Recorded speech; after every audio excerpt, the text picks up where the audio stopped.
നമസ്കാരം. വർത്തമാനകാലത്തിലേക്ക് എല്ലാ മാന്യ പ്രേക്ഷകർക്കും സ്വാഗതം. കോവിഡ് മഹാമാരിക്ക് മുൻപും ശേഷവും ലോകത്തിന്റെ സാമ്പത്തിക ക്രമം തന്നെ പൂർണ്ണമായി മാറിമറിഞ്ഞിരിക്കുന്ന സമയമാണ്. അതുകൊണ്ട് തന്നെ ഓരോ രാജ്യങ്ങളും വലിയ ശ്രമങ്ങൾ തന്നെ ഓരോ മേഖലയ്ക്കും പ്രഖ്യാപിച്ചുകൊണ്ട് വലിയ ഉത്തേജക പ്രഖ്യാപനങ്ങൾ നടത്തിക്കൊണ്ട് വലിയ രീതിയിൽ തിരിച്ചുവരാനുള്ള ശ്രമങ്ങൾ നടത്തിക്കൊണ്ടിരിക്കുന്ന സമയമാണ്. നമുക്കറിയുന്നതുപോലെ ഭാരതം പല മേഖലകളിലും ഇതിനോടകം തന്നെ ഉത്തേജക പ്രഖ്യാപനങ്ങൾ നടത്തിക്കഴിഞ്ഞു. സാമ്പത്തിക മേഖലയെ കരുപ്പിടിപ്പിക്കാൻ വലിയ ശ്രമങ്ങൾ തന്നെ അണിയറയിൽ നടക്കുമ്പോൾ ഏറ്റവും ഒടുവിൽ വന്ന പ്രഖ്യാപനങ്ങൾ നമുക്കറിയുന്നതുപോലെ പോയ നാളുകളിൽ GSTയുമായി ബന്ധപ്പെട്ട് രാജ്യത്തിന് പ്രതീക്ഷ നൽകുന്ന കാര്യങ്ങൾ, ഒപ്പം GDPയുടെ കാര്യത്തിൽ പ്രതീക്ഷ നൽകുന്ന കണക്കുകൾ, ഒപ്പം ഏറ്റവും ഒടുവിൽ ഇന്ത്യയുടെ ഉൽപാദനശേഷി വർദ്ധിപ്പിക്കുക എന്ന ലക്ഷ്യവുമായി വലിയ കാര്യങ്ങളിലേക്ക് രാജ്യം കടക്കുമ്പോൾ അവിടെ ടെലികോം, ഡ്രോൺ, വാഹന മേഖലകളിലടക്കം വലിയ കുതിച്ചുചാട്ടത്തിനുള്ള ശ്രമങ്ങളിലേക്ക് രാജ്യം നീങ്ങുമ്പോൾ വിശദമായി തന്നെ വർത്തമാനകാലം ചർച്ച ചെയ്യുന്നു.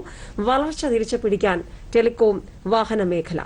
അതിഥികളായി ചേരുന്നത് ഈ വിഷയത്തിൽ തിരുവനന്തപുരം സ്റ്റുഡിയോയിൽ Shri R. Siddique, assistant professor, ഒപ്പം director, centre for alternative economics, Thiruvananthapuram സ്റ്റുഡിയോയിൽ ചേരുകയാണ്. മറ്റ് രണ്ട് അതിഥികളായി ചേരുന്നത് Shri TS Anantharaman, Catholic Syrian Bank മുൻ ചെയർമാനും സാമ്പത്തിക വിദഗ്ധനുമായ ശ്രീ അനന്തരാമൻ തൃശൂർ സ്റ്റുഡിയോയിൽ ചേരുന്നു. ഒപ്പം professor Anil Varma, department of economics, Guruvayurappan college, Kozhikode സ്റ്റുഡിയോയിൽ. മറ്റൊരു അതിഥി കൂടി വീഡിയോ കോളിൽ ചേരുകയാണ്, doctor PT Mathew, senior deputy director general, telecom. എല്ലാ അതിഥികൾക്കും ഒരിക്കൽ കൂടി വർത്തമാനകാലത്തിലേക്ക് സ്വാഗതം. ആദ്യം സിദ്ദിഖ് സാർ ഇവിടെ സൂചിപ്പിച്ചതുപോലെ മൂലധന ലഭ്യതയില്ലാതെ കഷ്ടപ്പെടുന്ന മേഖലകൾ ഏതൊക്കെ, അല്ലെങ്കിൽ ഏതൊക്കെ മേഖലകൾക്കാണ് കൈത്താങ് അടിയന്തരമായി വേണ്ടത്, എവിടെയൊക്കെയാണ് ആത്മനിർഭർ ഭാരത് കാണേണ്ടത്, അങ്ങനെ കൃത്യമായൊരു ലക്ഷ്യത്തോടെ രാജ്യം പുതിയ ചുവടുവയ്പ് വാഹന മേഖലയിൽ, ഇപ്പോൾ ഏറ്റവും ഒടുവിൽ പുതിയ പ്രഖ്യാപനങ്ങൾ ടെലികോം, ഡ്രോൺ മേഖലയിലടക്കം വരുമ്പോൾ അത് എത്രത്തോളം പ്രതീക്ഷ നൽകുന്നതാണ്? Thank you. ആദ്യമായിട്ട് പറയാനുള്ളത്, എൻ്റെ ഒരു പെർസ്പെക്റ്റീവിൽ ഇത് വളരെ അനിവാര്യമായിട്ടുള്ള മാറ്റമാണ്. പക്ഷേ മാറ്റത്തിന് പല വശങ്ങളുണ്ട്. അതിനെക്കുറിച്ചെല്ലാം നമുക്ക് വിശദമായിട്ട് തന്നെ സംസാരിക്കാം. ആദ്യമായിട്ട് എനിക്ക് തോന്നുന്നത്, കൃത്യമായിട്ട് നമ്മൾ ഇതിനെ കാണാൻ ശ്രമിക്കുകയാണെങ്കിൽ ഈ പ്രത്യേകിച്ചും വാഹന മേഖലയിൽ അത് എനിക്ക് തോന്നുന്നു 2018-19 വർഷത്തെ ഒരു വലിയ പിന്നോട്ട് പോക്ക് ആ മേഖലയിൽ ഉണ്ടായിട്ടുണ്ട്.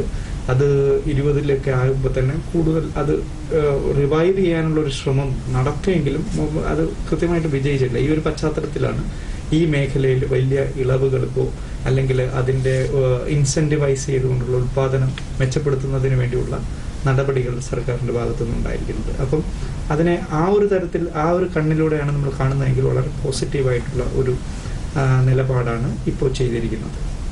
അതുപോലെ തന്നെയാണ് നമ്മൾ ടെലികോം സെക്ടറിൽ നമ്മൾ വരുമ്പോൾ മനസ്സിലാക്കുന്നത്, വളരെ പ്രധാനപ്പെട്ട, എനിക്ക് തോന്നുന്നു ഇന്ത്യയിലെ ഇപ്പോഴത്തെ ഒരു പുതിയ ഇക്കോണമി, ന്യൂ ഇക്കോണമി എന്ന് പറയുന്നത് ഇൻഫർമേഷൻ കമ്മ്യൂണിക്കേഷൻ ടെക്നോളജിയുടെ പങ്ക് വളരെ വലുതാണ്.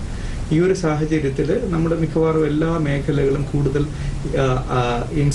ഈ പറയുന്ന ഇൻഫർമേഷൻ ടെക്നോളജി ഓറിയന്റഡ് ആയിട്ട് മാറിക്കൊണ്ടിരിക്കുന്ന സാഹചര്യത്തിൽ ഇപ്പോൾ എടുത്തിരിക്കുന്ന ഒരു നയം ആ ഒരു പശ്ചാത്തലത്തിൽ കൂടി കാണുകയാണെങ്കിൽ വളരെ പോസിറ്റീവാണ്.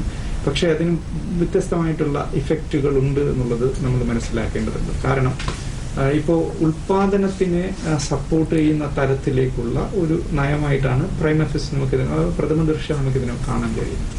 അങ്ങനെ ഇത് ഉണ്ടാകുമ്പോഴുണ്ടാകുന്ന ഒരു പോസിറ്റീവ് ഇഫക്റ്റിനെ ആദ്യം നമുക്ക് സംസാരിക്കാം. അത് യഥാർത്ഥത്തിൽ ഈ മേഖലയെ ബൂസ്റ്റ് ചെയ്യും. അതിൻ്റെ ഏറ്റവും വലിയ തെളിവാണ് ഇന്ന് നമ്മൾ ആളുകൾ ഇനിയിപ്പോൾ ചൂണ്ടിക്കാണിക്കുന്ന പ്രധാനമായിട്ടുള്ള തെളിവാണ് ഇപ്പോൾ നമ്മുടെ സ്റ്റോക്ക് മാർക്കറ്റിലുണ്ടായ ഇതിനനുകൂലമായിട്ടുള്ള ഒരു തരംഗം. പ്രത്യേകിച്ചും ഇപ്പോൾ ഇതുകൊണ്ട് ടെലികമ്മ്യൂണിക്കേഷൻ സെക്ടർ ആർക്കാണ് ഗുണകരം എന്നുള്ള ഒരു ചോദ്യം ഇന്നലെ തന്നെ ഉയർന്നുകൊണ്ടാണ്. അപ്പോൾ സ്വാഭാവികമായിട്ട് ഇമ്മീഡിയറ്റ്ലി ഈ വോഡഫോൺ അല്ലെങ്കിൽ ഐഡിയ അല്ലെങ്കിൽ ഭാരതി അവരെ പോലുള്ള കമ്പനികൾക്ക് ഇത് ഗുണകരമാണ് എന്നുള്ള, ജിയോ മുതലായ കമ്പനികൾക്ക് ഇത് ഇമ്മീഡിയറ്റ് ആയിട്ട് ഗുണം ഉണ്ടാക്കും എന്നുള്ളതിൻ്റെ ഒരു അനുരണനം നമ്മുടെ സ്റ്റോക്ക് മാർക്കറ്റിൽ ഓൾറെഡി കണ്ടു കഴിഞ്ഞു. ഇപ്പോൾ ഇന്ന് വലിയ തോതിലുള്ള ഒരു മെച്ചപ്പെട്ട സ്റ്റോക്ക് പ്രൈസിംഗ് ആണ് യഥാർത്ഥത്തിൽ ഈ മേഖലയിൽ നമുക്ക് കാണാൻ കഴിഞ്ഞിരിക്കുന്നത്. അത് ഇമ്മീഡിയറ്റ് റെസ്പോൺസ് ആണ്, മാർക്കറ്റ് ഈസ് റെസ്പോണ്ടിങ്. അപ്പോൾ ഇതാണ് ഇന്നലെ എല്ലാവരും സൂചിപ്പിച്ച ഒരു ഇൻവെസ്റ്റേഴ്സ് കോൺഫിഡൻസിനെ ബൂസ്റ്റ് ചെയ്യാൻ ഇത് സഹായിക്കുമെന്ന് പറയുന്ന ഒരു അല്ലെങ്കിൽ ഉൽപാദകന്റെ കാഴ്ചപ്പാടിൽ നിന്ന് നമുക്കിതിനെ കാണാൻ കഴിഞ്ഞാൽ നമുക്ക് മനസ്സിലാക്കാൻ കഴിയുന്നത്. മറിച്ച് ഇതേ എഫക്റ്റ് തന്നെയാണ് വാഹന ഉൽപാദന മേഖലകളിലും നമുക്ക് കാണാൻ കഴിയും. അതാണ് അതിൻ്റെ ഒരു പോസിറ്റീവ് വശം എന്നുള്ളത്. അപ്പോൾ ആർക്കാണ് ഗുണം എന്നുള്ളത് ഈ കൃത്യമായിട്ടും ഇതിൻ്റെ ഉൽപാദക മേഖലയെ ബൂസ്റ്റ് ചെയ്യുന്ന തരത്തിൽ തന്നെയാണിത് പ്രവർത്തിക്കുന്നത് എന്നുള്ളതാണ് പോയിന്റ് 1 ആയിട്ട് പറയാനുള്ളത്. എന്നാൽ അതിൻ്റെ കൂടെ തന്നെ നമ്മൾ മനസ്സിലാക്കേണ്ടത് ഇതിൻ്റെ ഇഫക്റ്റ് ബാക്കിയുള്ള സെക്ടറിൽ എങ്ങനെയാണ് വരുന്നത് എന്നുള്ളതാണ്. അതിൻ്റെ ഒരു കാര്യം കൂടി പറഞ്ഞിട്ട് ഞാൻ അവസാനിപ്പിക്കാം. അതായത് ഇപ്പോൾ ഇത് ഇമ്മീഡിയറ്റ് ആയിട്ട് ഇവരെ സംരക്ഷിക്കുമ്പോൾ സ്വാഭാവികമായിട്ടും രാജ്യത്ത് എനിക്ക് തോന്നുന്നു 1,30,30,000 കോടിയോളം രൂപയാണ് ഇപ്പോൾ കടമായിട്ട് ഈ സെക്ടേഴ്സ്, അല്ലെങ്കിൽ അറ്റ്ലീസ്റ്റ് ടെലികമ്മ്യൂണിക്കേഷൻ സെക്ടറിനെ കുറിച്ച് നമ്മൾ പറയുകയാണെങ്കിൽ ഇവർ സർക്കാരിന് അടയ്ക്കേണ്ട തുക ആയിട്ട് നിലനിൽക്കുന്നത്. ഈ തുക വെയ്വ് ചെയ്യപ്പെടും എന്നുള്ള വലിയൊരു നിരൂപണം അല്ലെങ്കിൽ വിമർശനം തന്നെ മറു സൈഡിൽ നിൽക്കുന്നുണ്ട്. ഇത് ജനങ്ങൾക്ക് പ്രത്യേകിച്ച് ഈ ഒരു കാലഘട്ടത്തിൽ പിന്നെ നമ്മളിപ്പം ഒരുപാട് പാക്കേജുകൾ പ്രഖ്യാപിച്ചിട്ടുണ്ട്. വികസന അല്ലെങ്കിൽ ഈ പറയുന്ന ഒരു എനിക്കൊന്ന് മുരടിപ്പിനെ കുറച്ചുകൂടി അന്ന് കുലുക്കാൻ വേണ്ടി, അല്ലെങ്കിൽ അതിനൊന്ന് ഇളക്കി മറിച്ചൊന്ന് മുന്നോട്ട് പോകാൻ വേണ്ടിയിട്ട് നമ്മൾ ഒരുപാട് ഉത്തേജന പദ്ധതികൾ വെച്ചിട്ടുണ്ട്. പക്ഷെ അതിൽ കിട്ടേണ്ട വലിയൊരു തോതിലുള്ള ഒരു ഇംഗത്തിനെയാണ് നമ്മൾ ഫർഗോ ചെയ്യാൻ ശ്രമിക്കുന്നത്, അല്ല വേണ്ടെന്ന് വെക്കാൻ ശ്രമിക്കുന്നത് എന്നുള്ള ക്രിറ്റിസിസം ചെറുതല്ല. അതാണ് അതിൻ്റെ ഒരു അതിൻ്റെ ഒരു ഉപഭോഗ കാഴ്ചപ്പാടിൽ നിന്നുകൂടി നമ്മൾ ഇതിനെ കാണാൻ കഴിയുമ്പോൾ നമുക്ക് മനസ്സിലാക്കാം. വിശദമായി തന്നെ അതിലേക്കും വരാം. ശ്രീ TS അനന്തരാമൻ തൃശൂർ സ്റ്റുഡിയോയിലേക്ക് പോകുമ്പോൾ സാർ ഇവിടെ സൂചിപ്പിച്ച 2 ഘടകങ്ങൾ, അതിന്റെ പോസിറ്റീവ് വശവും മുന്നിലുള്ള ചില കടമ്പകൾ കൂടി ഇവിടെ സൂചിപ്പിക്കുകയുണ്ട്. അതിൽ സ്വകാര്യ നിക്ഷേപം കൂടുതലായി, വിദേശ നിക്ഷേപം കൂടുതലായി ഇനി വരുന്നുണ്ട്. അതിൽ 49% നിക്ഷേപം വരുമ്പോൾ അത് നിലവിൽ ആ ഒരു സാഹചര്യമായിരുന്നത് 100% മാറുമ്പോൾ അത് വലിയൊരു രീതിയിൽ തന്നെ ഈ പറഞ്ഞ ഉൽപാദന ക്ഷമത കൂട്ടാൻ വലിയ കാരണമായി മാറില്ലേ? താങ്കൾ ആമുഖമായി പറയാൻ ഉദ്ദേശിക്കുന്നത് എന്താണ്?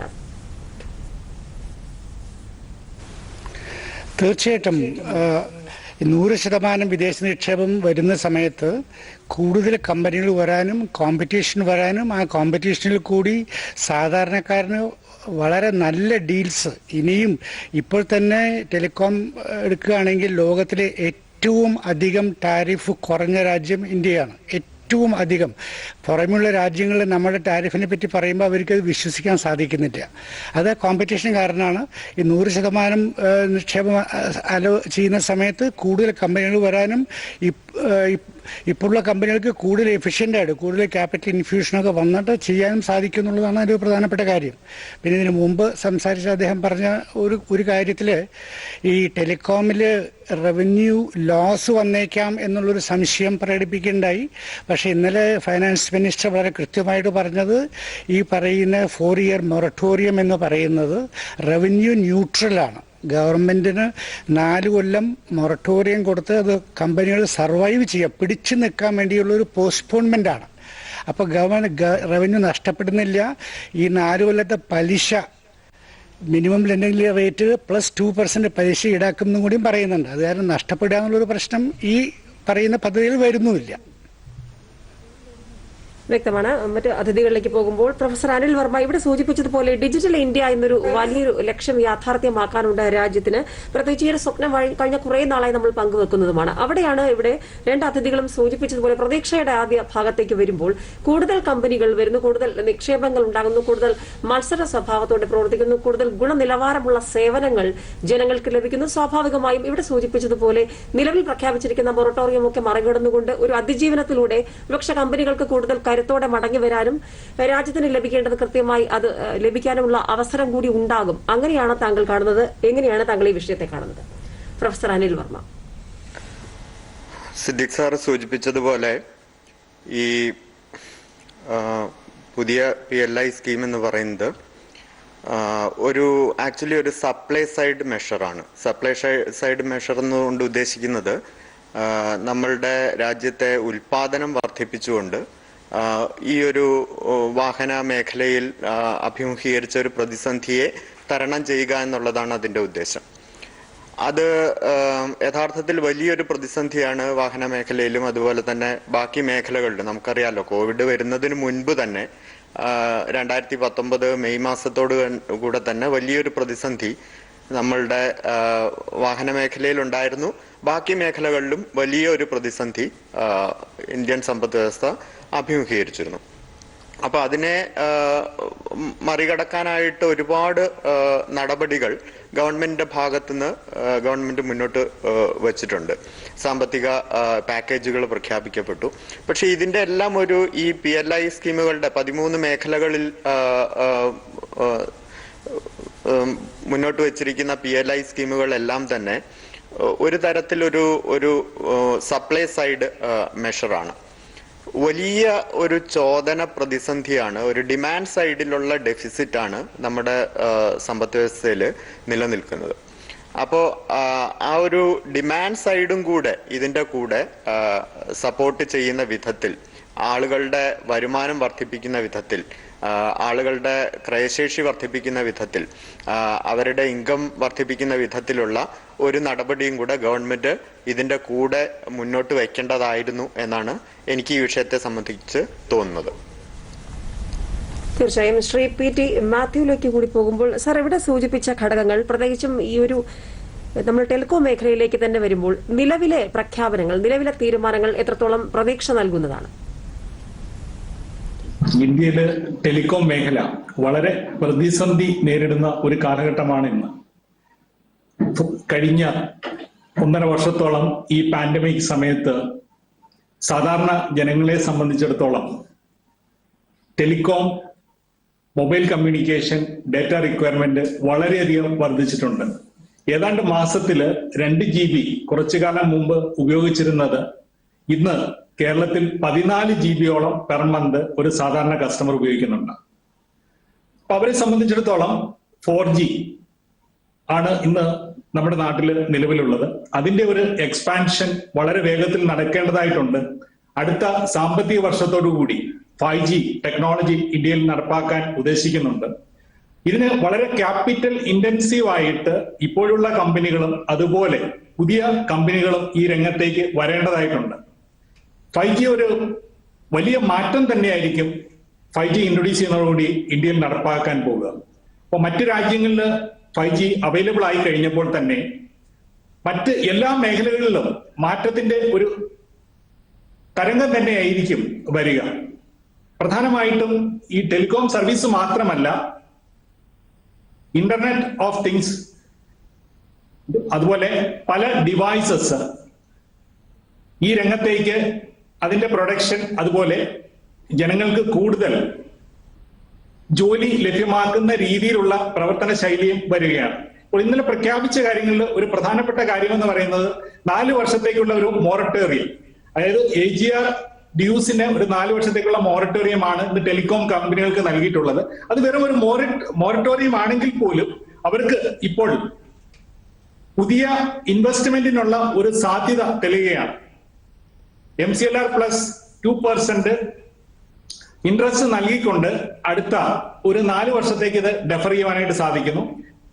നേരത്തെ മന്ത്ലി കോമ്പൗണ്ടിങ് ആയിരുന്നത് ഇയർലി കോമ്പൗണ്ടിങ് ആയി മാറ്റിയിട്ടുണ്ട്.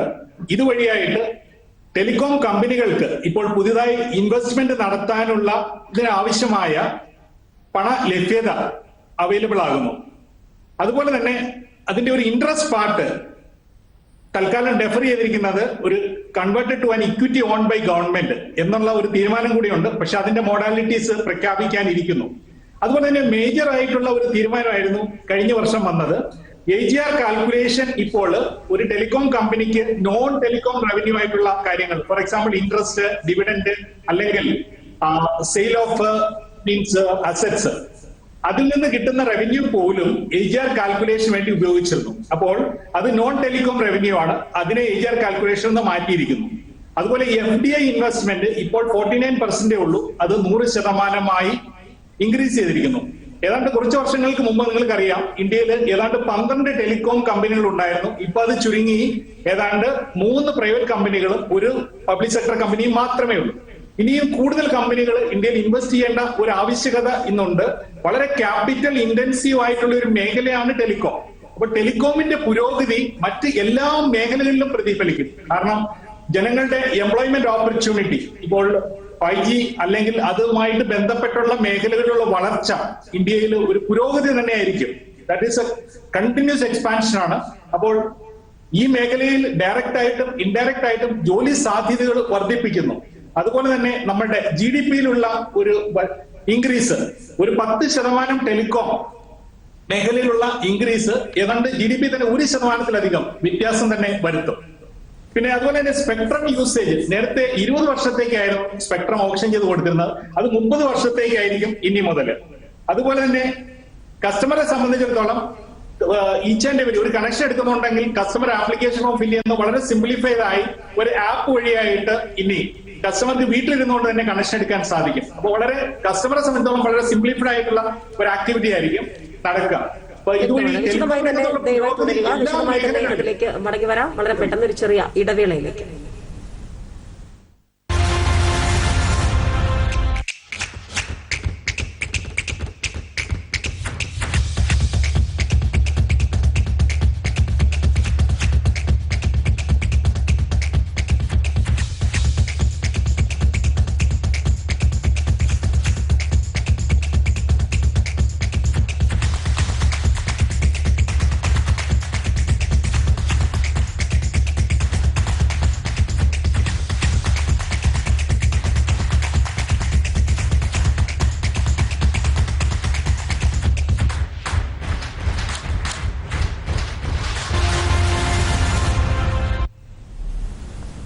വർത്തമാനകാലം തുടരുന്നു. വളർച്ച തിരിച്ചുപിടിക്കാൻ ടെലികോം വാഹന മേഖല വിശദമായി തന്നെ വീണ്ടും പോകുമ്പോൾ ശ്രീ സിദ്ദിഖ് ഇവിടെ സൂചിപ്പിച്ച ചില കാര്യങ്ങൾ, അവിടെ 2010 പല പ്രതീക്ഷയോടെ വന്ന പല ടെലികോം കമ്പനികളുടെ കാര്യം, പല സ്വകാര്യ കമ്പനികളുടെ കാര്യം ഇവിടെ സൂചിപ്പിക്കുകയുണ്ടായി. 12ഓളം കമ്പനികൾ, അതിലിപ്പോൾ ഏതൊക്കെ അവശേഷിക്കുന്നുണ്ട്, അവശേഷിക്കുന്നവയുടെ സാഹചര്യങ്ങൾ എന്തൊക്കെയാണ്? അവിടെയാണ് ഈ മൊറട്ടോറിയത്തിലൂടെയും അതോടൊപ്പം തന്നെ വിദേശ നിക്ഷേപം സ്വീകരിച്ചുകൊണ്ടും കൂടുതൽ കരുത്തോടെ രാജ്യത്ത് നിലനിൽക്കുന്നതിനാവശ്യമായ സാഹചര്യങ്ങൾ രാജ്യം ഒരുക്കുന്നത്. മാത്രമല്ല, ഒന്നിലധികം കമ്പനികൾ, കൂടുതൽ കമ്പനികൾ ഉണ്ടാകും തോറും അതിനൊരു മത്സരം കൂടുന്നു, അത് പോസിറ്റീവായി തന്നെ മാറുന്നു എന്നുള്ളത് കൂടി ഈ മേഖലയുമായി ബന്ധപ്പെട്ടവർ പറയുമ്പോൾ താങ്കൾ എങ്ങനെയാണ് അതിനെ കാണുന്നത്? കൂടുതൽ ഒരു വിപ്ലവകരമായ തീരുമാനമായി തന്നെയല്ലേ ഇത് കാണേണ്ടത്? അതെ, പക്ഷേ ഇതിനകത്തൊരു ചെറിയ പ്രശ്നമുണ്ട്. കാരണം നമ്മുടെ ഈ ടെലികോം സെക്ടറിനെ കുറിച്ച് നേരത്തെ സൂചിപ്പിച്ചതുപോലെ 12 പ്ലെയറിൽ നിന്നും ഇപ്പം ഒരു 3-4 ആളായിട്ട് ചുരുങ്ങുന്ന ഒരു സാഹചര്യം ഉണ്ടായിരുന്നു. കാരണം ലോകത്ത് എവിടെ നിങ്ങൾ പരിശോധിച്ചാലും ഈ ടെലികോം സെക്ടറിന്റെ ഒരു പ്രശ്നം എന്ന് പറഞ്ഞാൽ ഹൈലി ക്യാപിറ്റൽ ഇന്റൻസീവ് ആയിട്ടുള്ള ഒരു മേഖലയാണ്. കൂടുതൽ നിക്ഷേപം വേണം, അതിന്റെ മെയിൻ്റനൻസ്, അങ്ങനെയുള്ള ഒത്തിരി കോസ്റ്റ് വളരെ വലുതായിട്ടുള്ള ഒരു സെക്ടറാണ്. അപ്പോൾ കൂടുതൽ ഇഫക്റ്റീവായിട്ട് നിങ്ങൾക്ക് ഓപ്പറേറ്റ് ചെയ്യണമെങ്കിൽ നിങ്ങൾ വലിയ കമ്പനികളാകണം. അപ്പോൾ ഇന്ത്യൻ സെനാറിയോയിൽ നമ്മൾ നോക്കുകയാണെങ്കിൽ പോലും വ്യത്യസ്തമായിട്ടുള്ള ഒരു കാര്യമല്ല നമുക്ക് കാണാൻ കഴിയുന്നത്. അതുകൊണ്ടാണ് ഈ ടെലികോം സെക്ടർ എന്ന് പറയുന്നത് ഒരു കോമ്പറ്റേറ്റീവ് ആയിട്ടുള്ള ഒരു മേഖലയായിട്ടൊന്നും നമുക്ക് കാണാൻ പറ്റില്ല. വളരെ ഒളിഗോപൊളിസ്റ്റിക്, നമ്മൾ എക്കണോമിക്സിലൊക്കെ ഞങ്ങൾ പറയുന്നത് ഒളിഗോപൊളിസ്റ്റിക് ആയിട്ട് വളരെ കുറച്ച് ഫേംസ് മാത്രമേ ഇഫക്റ്റീവായിട്ട് ഓർഗനൈസ് ചെയ്ത് വർക്ക് ചെയ്യാൻ പറ്റുള്ളൂ. അപ്പോൾ അവർ തമ്മിൽ എപ്പോഴും അവർക്ക് ഇടയിൽ ഒരു തരത്തിലുള്ള ഒരു അണ്ടർസ്റ്റാൻഡിങ് ഉണ്ട് എന്നുള്ളതാണ്. അതാണ് ഈ ഒളിഗോപ്പൊളിന്റെ പ്രത്യേകത. അപ്പോൾ ഈ ഒളിഗോപൊളിസ്റ്റിക് ആയിട്ടാണ് ഈ ഫേംസ് എല്ലാം വർക്ക് ചെയ്യുന്നത്. ടാരിഫിന്റെ റേറ്റ് കുറവാണെന്ന് നേരത്തെ സൂചിപ്പിച്ചു. പക്ഷെ ടാരിഫ് എങ്ങനെയാണ് കുറഞ്ഞത്? സർക്കാർ ഫർഗോ ചെയ്യുന്ന ടാരിഫിന്റെ ഒരു വലിയ കാര്യം കൂടി നമ്മൾ മനസ്സിലാക്കണം. മറ്റ് രാജ്യങ്ങളിൽ ഇത് വലിയ തോതിൽ പിരിച്ചെടുക്കുമ്പോൾ നമ്മുടെ രാജ്യത്ത് അത് അത്രത്തോളം ഇഫക്റ്റീവായി നടക്കുന്നില്ല എന്നുള്ളത് നമ്മുടെ സുപ്രീം കോടതിയിൽ തന്നെ ഒരുപാട് കേസുകളുണ്ട്, ഇന്റർനാഷണൽ കോടതിയിൽ കേസുണ്ട്. അപ്പം അത് വെച്ച് തന്നെ നമുക്ക് മനസ്സിലാക്കാൻ കഴിയും എത്രത്തോളമാണ് നമ്മൾ. പക്ഷെ ഉറപ്പായിട്ടും കഴിഞ്ഞ കുറേ വർഷങ്ങളായിട്ട് നമ്മുടെ ഈ മേഖലയിലെ ഉൽപാദകർ, പ്രത്യേകിച്ചും കോർപ്പറേറ്റ് സെക്ടേഴ്സിനെ കൂടുതൽ സപ്പോർട്ട് ചെയ്യുന്ന ഒരു പൊതു നയം തന്നെയാണ് സർക്കാർ സ്വീകരിച്ചിരിക്കുന്നത്. എനിക്ക് തോന്നുന്നു കഴിഞ്ഞ 10-15 വർഷമായിട്ട് തുടരുന്ന ഒരു നയമാണ്. 10 വർഷമെങ്കിലും കുറയാതെ തുടരുന്ന ഒരു നയമാണിത്. അതിന്റെ ഭാഗമായിട്ടാണ് ബേസിക്കലി നമുക്കിതിനെ മനസ്സിലാക്കാൻ കഴിയുന്നത്. ടാരിഫ് അങ്ങനെയാണ് കുറച്ച് നിർത്തിയിരിക്കുന്നത്. അത് ഒരു പ്രധാനപ്പെട്ട പോയിന്റാണ്. പക്ഷെ പലപ്പോഴും നമ്മളതിനെ, എന്നാൽ ഇതിപ്പോൾ ഈ 100% ഇത് ചെയ്യുമ്പോഴും അല്ലെങ്കിൽ വിദേശ നിക്ഷേപം നമ്മൾ ഇൻവൈറ്റ് ചെയ്യുമ്പോഴും ഇതിന്റെ സ്വഭാവം ഞാൻ ആദ്യമേ പറഞ്ഞു, ഒരു ഒളിഗോപൊളിസ്റ്റിക് ആയിട്ടുള്ള ഒരു സ്വഭാവം ആയതുകൊണ്ട് തന്നെ ഒരുപാട് ഫേംസ് ഒന്നും വരില്ല. പക്ഷെ ശക്തരായിട്ടുള്ള വലിയ ഫേമുകൾ ചിലപ്പോൾ വന്നേക്കാം. അതുപോലെ തന്നെ ഇവിടെ ക്യാപിറ്റൽ കുറച്ചും കൂടി ഈസി ആയിട്ട് ഇവർക്ക് കുറച്ചും കൂടി നിലവിലുള്ള ഇന്ത്യയിനകത്ത് ഓപ്പറേറ്റ് ചെയ്യുന്നവരെ കുറച്ചും കൂടി പുറത്തുള്ളവരുമായിട്ട് കൊളാബറേറ്റ് ചെയ്തിട്ട്, അല്ലെങ്കിൽ അസറ്റ് അക്വിസിഷൻ ഒക്കെയാണ് ബേസിക്കലി നമ്മൾ മെർജേഴ്സ് ആൻഡ് അക്വിസിഷൻ എന്നൊക്കെ പറയുന്നത് പോലെ അവർ ഇവിടുത്തെ ഫേംസിനെ ഒരുപക്ഷെ വാങ്ങുകയോ, നമ്മൾ നേരത്തെ വോഡഫോണൊക്കെ വന്നതുപോലെ. അപ്പോൾ അത്തരത്തിലുള്ള ഒരു സാധ്യതയാണ് നമ്മുടെ മുമ്പിലുള്ളത്. അപ്പോഴും ഈ ഒളിഗോപൊളിസ്റ്റിക് മാർക്കറ്റ് കുറച്ചുകൂടി സ്ട്രോങ് ആവും. അപ്പം കോമ്പറ്റീഷൻ കൂടും, എഫിഷ്യൻസി കൂടും ഉൽപാദന മേഖലയിൽ. അതേസമയം തന്നെ ഇവർ ഗവൺമെന്റുമായിട്ടുള്ള ഇവരുടെ ഒരു ബാർഗൈനിങ് പവർ വളരെ വലുതായിക്കൊണ്ടിരിക്കുന്ന ഒരു സാഹചര്യം ഒരു സൈഡിലുണ്ട്. നേരത്തെ അനിൽ സൂചിപ്പിച്ച പിന്നെ ഒരു പ്രധാന ഇഷ്യൂയും കൂടിയുണ്ട്, ഈ ഡിമാൻഡ് ബൂസ്റ്റിംഗ് എന്ന് പറയുന്നത്. ഡിമാൻഡ് ബൂസ്റ്റിംഗ് വേണം എന്ന് പറയുന്നത് അറ്റ്ലീസ്റ്റ് കഴിഞ്ഞ കുറേ വർഷങ്ങളായിട്ട് എല്ലാവരും, ഈവൻ ഞങ്ങളെല്ലാവരും സംസാരിക്കുന്ന വിഷയങ്ങളിൽ ഒന്നാണിത്. ഡിമാൻഡ് ഇല്ലാതെ എന്ന് പറഞ്ഞാൽ ഇക്കോണമി ഒരു റിസസീവ് അല്ലെങ്കിൽ റെസഷണറി പ്രഷറിലേക്കോ അല്ലെങ്കിൽ ആ തരത്തിലുള്ള സ്റ്റാഗ്നേഷൻ. ഇപ്പോൾ കോവിഡ് അനന്തര ഇന്ത്യയെ നമ്മൾ പരിശോധിക്കുമ്പോൾ ഉൽപാദന മേഖല എല്ലാം സ്തംഭിച്ചു നിൽക്കുന്നതാണെന്ന് നമുക്ക് എല്ലാവർക്കും അറിയാം. അപ്പോൾ അതിനെ കുറച്ചും കൂടി ചാനലൈസ് ചെയ്യണമെങ്കിൽ കുറച്ചും കൂടി രണ്ട് തരത്തിലുള്ള പോളിസി, സപ്ലൈ സൈഡ് മാത്രം ഉൽപ്പാദിപ്പിച്ചാൽ മാത്രം ഈ സാധനം വിറ്റഴിക്കില്ല എന്നുള്ള യാഥാർത്ഥ്യം കൂടി മനസ്സിലാക്കണം. അപ്പോൾ അതിൻ്റെ ഇത് ഒരു കോംബോ പോളിസിയാണ് യഥാർത്ഥത്തിൽ വേണ്ടത്. ആ പോളിസീൻ്റെ effectiveness government as a mediator എന്നുള്ള തരത്തിലാണ്. ലീൻ ഗവൺമെൻറ് എന്ന് പറയുമ്പോൾ പോലും government has a big role, വലിയൊരു റോള് തന്നെയാണ് സർക്കാരിനുള്ളത്. അപ്പോൾ സർക്കാർ യഥാർത്ഥത്തിൽ ഒരു ഇൻസ്ട്രുമെൻ്റ് ആയിട്ട് വർക്ക് ചെയ്യേണ്ടതെന്ന് പറയുന്നത് ഈ ഡിമാൻഡ് കൂടി അല്ലെങ്കിൽ ചോദനം കൂടി നമ്മൾ കുറച്ചുകൂടി കാര്യമായിട്ട് തന്നെ ശ്രദ്ധിക്കേണ്ടതിൻ്റെ ഒരു ആവശ്യകത ഉണ്ട്. എന്നാൽ മാത്രമേ ഈ പറയുന്ന ഈ ഇൻസെൻറ്റീവ് സ്കീം കൃത്യമായിട്ടും വർക്ക് ചെയ്യുള്ളൂ എന്നുള്ളതാണ് നമ്മുടെ സമീപകാല ചരിത്രവും ഇനി വർത്തമാനകാല ചരിത്രത്തിൽ നമുക്ക് മനസ്സിലാക്കാനുള്ളത്. അതിൽ നിന്ന് നിശേഷം മാറിയ ഒരു സാഹചര്യം അല്ല ഇപ്പോൾ ഇന്ത്യയിൽ നിലനിൽക്കുന്നത് എന്നുള്ളതാണ്. തൃശൂർ സ്റ്റുഡിയോയിലേക്ക് പോകുമ്പോൾ അനന്തരാമൻ സാർ, AGRന്റെ കാര്യത്തിൽ കൃത്യമായൊരു ഡെഫിനിഷൻ ഉണ്ടാകുന്നു, പലിശ നിരക്കുകളുടെ കാര്യത്തിൽ ചില അതുമായി ബന്ധപ്പെട്ട് ഒരു വ്യക്തത ഉണ്ടാകുന്നു. അതോടൊപ്പം തന്നെ കടക്കണിയിൽ പെട്ടുകിടക്കുന്ന കമ്പനികൾക്ക് ഇവിടെ സൂചിപ്പിച്ചതുപോലെ വലിയൊരു ലൈഫ് ലൈൻ കിട്ടുന്നു. അങ്ങനെ ലേലത്തിന് ബാങ്ക് ഗ്യാരണ്ടിയുമായി ബന്ധപ്പെട്ടുള്ള കാര്യങ്ങളിൽ ചില വ്യക്തതകൾ ഉണ്ടാകുന്നു. ഇതൊക്കെ കുറച്ചുകൂടി കാര്യങ്ങൾ വ്യക്തമാക്കില്ലേ? ഇത് വളരെ സമയോചിതമായി എന്ന് ഞാൻ പറയും. ബിക്കോസ് ഇപ്പോൾ 3 കമ്പനിയാണ് പ്രധാനമായിട്ട്, Reliance Jio, Bharti Airtel and Vodafone Idea. അതിൽ റിലയൻസിന് വേറെ പല വിധത്തിലുള്ള റവന്യൂ സോഴ്സസ് ഉള്ളത് കാരണം അവർക്ക് പിടിച്ചു നിൽക്കാൻ സാധിക്കും. ഭാരതി കണ്ടിന്യൂസ് ആയിട്ട് കടമെടുത്ത് റൈറ്റ്സ് ഇഷ്യൂ നടത്തി അവരും മാനേജ് ചെയ്യുന്നു. വോഡാഫോൺ എന്ന് പറഞ്ഞാൽ ലോകത്തിലെ ഏറ്റവും വലിയ ടെലികോം കമ്പനിയാണ്. ഐഡിയ എന്ന് പറഞ്ഞാൽ കുമാരമംഗലം ബിർളയുടെ ഗ്രൂപ്പായിട്ട് വന്ന കമ്പനിയാണ്. ഇത് രണ്ടും കൂടിയുള്ള മെർജർ നടത്തിയ ശേഷവും ഏതാണ്ട് 2 ലക്ഷം കോടി ഉറുപ്പികയാണ് ഇപ്പോൾ അവർ കടം. അപ്പോൾ ഈ നിലയ്ക്ക് പോവുകയാണെങ്കിൽ വോഡാഫോൺ ഐഡിയ ഇല്ലാതാവും, ബാക്കി 2 കമ്പനി മാത്രം പിടിച്ചു നിൽക്കുന്നേ പറയാൻ പറ്റുള്ളൂ. എന്താ കാരണം എന്ന് വെച്ച് കഴിഞ്ഞാൽ, ഞാൻ ഈ ടാരിഫിനെ പറ്റി മുമ്പ് പറഞ്ഞത് ആവർത്തിക്കുകയാണ്. വളരെ ലോ ടാരിഫാണ്. ഞങ്ങൾ ബിസിനസ്സുകാരുടെ അടുത്ത് ചോദിക്കുകയാണെങ്കിൽ ലാസ്റ്റ് ഒരു 10-15 കൊല്ലത്തിൽ ഞങ്ങളുടെ പ്രോഫിറ്റ് ആൻഡ് ലോസ് അക്കൗണ്ട് എടുക്കുകയാണെങ്കിൽ ഏക ഐറ്റം ചെലവ് കുറഞ്ഞത് ടെലികോം എക്സ്പെൻസാണ്. അപ്പോൾ അങ്ങനെയുള്ള ഒരു ഐറ്റത്തിൽ ഈ കോമ്പറ്റീഷൻ കാരണം റിലയൻസ് പ്രത്യേകിച്ച് വന്നുള്ള കോമ്പറ്റീഷനിലാണ് റേറ്റ് ഒരു ബിലോ ഒരു എക്കണോമിക് റേറ്റ് വരെ അവർ മാർക്കറ്റ് പിടിക്കാൻ വേണ്ടി കൊണ്ടുവന്നു. ആ സമയത്ത് എന്തെങ്കിലും ഗവൺമെൻറ് സൈഡിൽ നിന്ന് ഉണ്ടായില്ല എന്ന് വെച്ച് കഴിഞ്ഞാൽ ഇത് 3 കമ്പനി 2 ആ 2 കമ്പനി വന്നു കഴിഞ്ഞാൽ നേരത്തെ സൂചിപ്പിച്ച മാതിരി ഒളിഗോപ്പൊളി പോയിട്ട് ആൾമോസ്റ്റ് മൊണോപ്പൊളി കണ്ടീഷൻ വന്ന് ഉപഭോക്താവിന് വലിയ നഷ്ടം സംഭവിച്ചേക്കാം over A period of time. അപ്പോൾ സമയോചിതമായി ഗവൺമെൻറ് ഇടപെട്ട് ഒരു ചെറിയ റിലീഫെന്നേ ഞാൻ പറയുള്ളൂ. കാരണം ഇത് റവന്യൂ ന്യൂട്രൽ ആയത് കാരണം ഒരു പോസ്റ്റ്പോൺമെൻ്റ് ഓഫ് ഇൻകം, ഈ വോഡാഫോൺ ഐഡിയയുടെ ക്യാഷ് ഫ്ലോ മാനേജ്മെൻറ്റ് ഇനി സാധിക്കും. മറ്റേത് ഇമ്പോസിബിൾ എന്നുള്ള സിറ്റുവേഷനിൽ നിന്നും ഇനി അവർക്ക് പിടിച്ചു നിൽക്കാൻ സാധിച്ചേക്കാം എന്നുള്ളൊരു നിലവാരത്തിൽ വന്നു. നമ്മൾ മനസ്സിലാക്കേണ്ടത് ടെലികോം എന്ന് പറയുന്നത് പണ്ട് കാലത്ത് ഒരു ടെലിഫോൺ ലക്ഷറി ഐറ്റമായിട്ടാണ് കണ്ടിരുന്നത്. ഇപ്പം ഞങ്ങളുടെ നാട്ടിലെ എൻ്റെ വീട്ടിലൊരു ടെലിഫോൺ, പിന്നെ 3 കിലോമീറ്റർ അപ്പുറയാണ് പിന്നെ അടുത്ത ടെലിഫോൺ. അന്ന് എല്ലാവരും വീട്ടിൽ വന്ന് ടെലിഫോൺ ഉപയോഗിച്ചിരുന്ന ലക്ഷറി ആയിരുന്നു. ഇന്ന് ടെലികോം ഇന്ത്യയിൽ ഒരു റെവല്യൂഷൻ, വില്ലേജസിലുള്ളൊരു റെവല്യൂഷൻ്റെ ഒരു പ്രധാന ഘടകം ആ ടെലികോം വളരെ ചീപ്പായിട്ട് അഫോർഡബിളായിട്ട് എല്ലാവർക്കും കിട്ടുന്നു എന്നുള്ളതാണ്. അത് വളരെ അത്യാവശ്യം, സാമ്പത്തിക പുരോഗതിക്ക് ഏറ്റവും അത്യാവശ്യമായിട്ടുള്ളൊരു കാര്യമാണ്. അതിന് സർക്കാർ സംയോജിതമായി ഇടപെട്ടു, ഒരു ലൈഫ് ലൈൻ അവർക്ക് കൊടുത്തു എന്നുള്ളതാണ് ഞാൻ പറയുക. ഇനിയിപ്പോൾ 3 കമ്പനി നിൽക്കും, ഇന്ത്യയിൽ പിടിച്ചു നിൽക്കാൻ സാധിക്കും എന്നുള്ളത് ഏതാണ്ട് ഉറപ്പായി. പിന്നെ 100% വന്നതോടുകൂടി പുറമേ നിന്ന് കമ്പനികൾ വരുമോ എന്ന് ഒരു സാധ്യതയുണ്ട്. പക്ഷേ റിലയൻസിൻ്റെ ആ ശക്തി കാണുന്ന സമയത്ത് പുറമേ നിന്ന് പുതിയതായിട്ട് മൂലധനം നിക്ഷേപിച്ചൊരു കമ്പനി വരാനുള്ള സാധ്യത ഞാൻ അത്രയധികം കാണുന്നില്ല. പക്ഷെ എന്നിരുന്നാലും ഈ രംഗം ഇപ്പോൾ ഏതാണ്ട് റീസണബിൾ കോമ്പറ്റീഷൻ, അഫോർഡബിലിറ്റി എല്ലാം കൊണ്ടും ഒരു നല്ലൊരു ബാലൻസ്ഡ് നിലയ്ക്ക് പോകാനുള്ളൊരു സാധ്യതയാണ് ഞാൻ തെളിഞ്ഞു കാണുന്നത്. വ്യക്തമാണ്. മാത്യു സാർ, അത് നേരത്തെ താങ്കൾ സൂചിപ്പിക്കുകയുണ്ട ഈ ഒരു കോവിഡ് കാലത്ത് മാറിയ സാഹചര്യത്തിനനുസരിച്ച് ഉണ്ടായിരിക്കുന്ന ഈ വിപ്ലവത്തെക്കുറിച്ച് ടെലികോം മേഖലയിൽ ഉണ്ടായിരിക്കുന്നത് അത് ഇപ്പോഴത്തെ പുതിയ തീരുമാനങ്ങളുടെ പശ്ചാത്തലത്തിൽ എത്രത്തോളം വേഗത പ്രാപിക്കും? ഇവിടെ സാർ സൂചിപ്പിച്ചതുപോലെ കുത്തക ശക്തികളായ ആരെയും മാറാൻ അനുവദിക്കില്ല, അല്ലെങ്കിൽ വിലപേശൽ തന്ത്രങ്ങൾ ആരെയും പയറ്റാൻ അനുവദിക്കില്ല എന്നൊരു സൂചന കൂടി. ഒരുപക്ഷെ കൂടുതൽ നിക്ഷേപങ്ങൾ വരുന്നു, കൂടുതൽ കമ്പനികൾ ശക്തി പ്രാപിച്ച് ഒരുപോലെ നിൽക്കുമ്പോൾ അവിടെ ഉപഭോക്താക്കളുടെ ഒരു സേവനം ലക്ഷ്യമിട്ടുകൊണ്ടുള്ള കാര്യങ്ങൾ നോക്കിയാൽ അത് എത്രത്തോളം വരും ദിവസങ്ങളിൽ വിപ്ലവകരമായി മാറും? മാത്യു സാർ.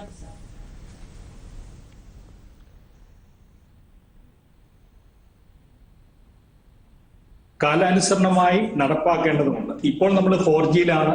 5G നടപ്പാക്കാൻ വേണ്ടി ഏതാണ്ട് ഒരു കമ്പനിക്ക് ഒരു 50,000 crores അപ്ഫ്രണ്ട് ആയിട്ടെങ്കിലും മിനിമം സ്പെക്ട്രത്തിന് വേണ്ടി തന്നെ ചെലവാക്കേണ്ടി വരും. അപ്പൊ ആ രീതിയിൽ ചെലവാക്കേണ്ടി വരുമ്പോൾ അടുത്ത സാമ്പത്തിക വർഷത്തേക്ക് അവർക്ക് ആവശ്യമുള്ള ക്യാപിറ്റൽ കണ്ടെത്തുവാനായിട്ട് ഇത് ഒരു പരിധി വരെ സഹായിക്കുന്നു. എസ്പെഷ്യലി ഫോറിൻ ഡയറക്ട് ഇൻവെസ്റ്റ്മെന്റ് വരുന്നതോടുകൂടി മറ്റ് ഇന്റർനാഷണൽ കമ്പനികളുടെ ഒരു സപ്പോർട്ട് ഇപ്പോൾ ഇവിടെ വർക്ക് ചെയ്യുന്ന കമ്പനികൾക്ക് സാധിക്കും. അതുപോലെ പുതിയ ഇൻവെസ്റ്റ്മെന്റ് ഇന്ത്യയിലേക്ക് സാധിക്കും. ഇപ്പോൾ ഈ കാലഘട്ടത്തില് ഈ പാൻഡമിക്കിന്റെ സമയത്ത് ഒരു പരിധി വരെയെങ്കിലും ജനങ്ങൾക്ക് പിടിച്ചു നിൽക്കാൻ സാധിക്കുന്നത് ഈ ടെലികോം മേഖലയുടെ ഒരു പ്രധാനപ്പെട്ട വികസനം കൊണ്ടാണ്. നമ്പർ 1, എഡ്യൂക്കേഷൻ മേഖല.